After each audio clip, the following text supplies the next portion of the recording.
Hello guys, so today I will do some response and review on some video from TED.com website, and team building will be my main topic in this video.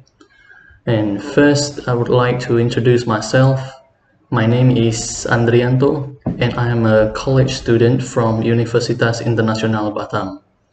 Now let's continue to the main content. According to the video that entitled "Are You an Ideal Team Player?" by Patrick Lencioni, he presents 3 simple virtues. And those 3 simple virtues will be the material that we will discuss in this video. So I'm going to be presenting you with 3 very simple, but I think powerful virtues that I'm convinced can drastically change the success level in anyone's life. Those 3 simple virtues that presented by Patrick, there's a humble, hungry, and smart. And that's why I'm going to present to you these 3 simple virtues. So the first virtue of an ideal team player is by far the most important, and it is humility. If you want to be an ideal team player, and if you want to be successful in life, you really need to be humble. And now for the first virtue that we're gonna discuss is humble, or should I say humility in other sense. What is this meaning of this humble in teamwork? For example, when there's one of your colleagues that succeeded having their salary increases, however, that person doesn't being arrogant by his own accomplishment. Instead of being arrogant, he's humbling himself, which is a very wise behavior as an ideal team player. It could give a good impression on others. And Patrick Lencioni said that if you want to be an ideal team player and if you want to be successful in life, you really need to be humble.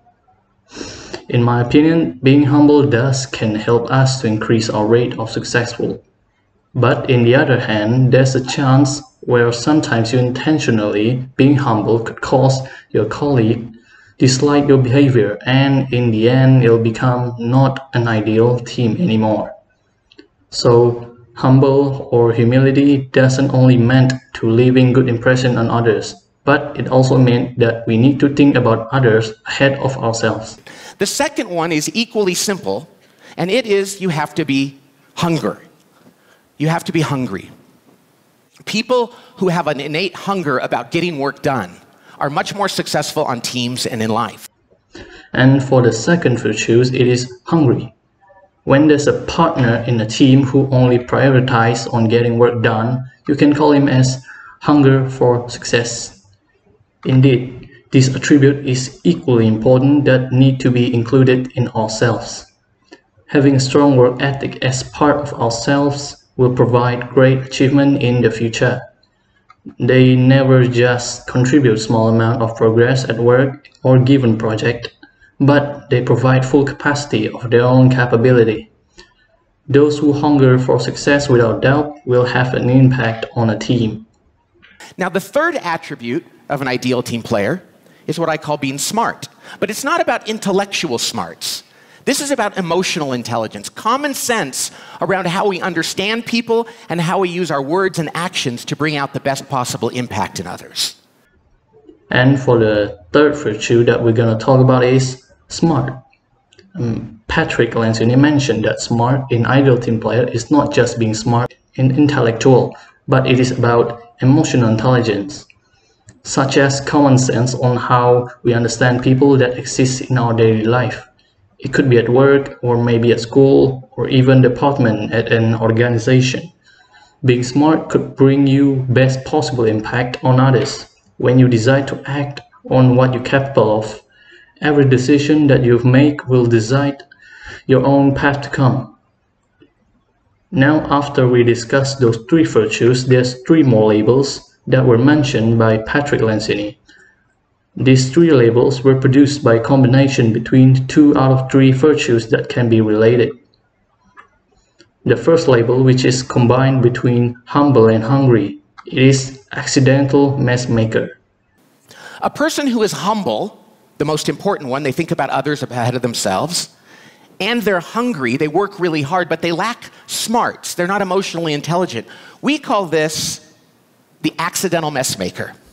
Patrick Lencioni said that those who humble and also hungry, but not smart, or should I say accidental maker, actually has a great attitude and always has good intention. But the main problem is that they are hard to communicate with people. And they don't know how to pick the right words that would have been effective in ideal team player, in most cases. And the second level that combine between humble and smart but not hungry, which is called lovable slacker. The second one is also a very good kind. That's somebody who's humble, the most important one, and they're smart. They're good at dealing with people, but they lack hunger. We call this kind the lovable slacker. He said that lovable slacker were easy to be tolerated because they were lovable, and it's fun to having them around. Those kind of people kind of give you fun time, but if we're talking about work, lovable slacker doesn't deserve to exist in the first place. In my opinion, those lovable slacker will only cause downgrade to a team. They will only slack off and don't even try to contribute to the team more than just minimum. And the third label is skillful politician. Now, the third type is the most difficult type. This is the person who is hungry. They really want to work hard. They're ambitious. And they're smart. So they're really good at dealing with people. But they're not humble. And we call this the skillful politician. I'm sure your mayor here is not the skillful in this sense. Skillful politicians are smart and hungry, but they are just not humble. As Patrick Lencioni mentioned, skillful politician is the most dangerous type among others in team. They put some huge amount of effort for the team, but they only put the sweat just for their own selves. Skillful politician doesn't care about others. In fact, they would do anything such as manipulating people to achieve their goals. I also agree that skillful politician kind of people were dangerous to the team, but in reality, those kind of people could give you more advantage when it comes to workforce. So, in conclusion, those three simple virtues presented by Patrick and Are You an Ideal Team Player video could be actually related with our daily lives. It could be at work, families, or even organizations. The thing is, we need to apply those three virtues to ourselves and start develop for a better result.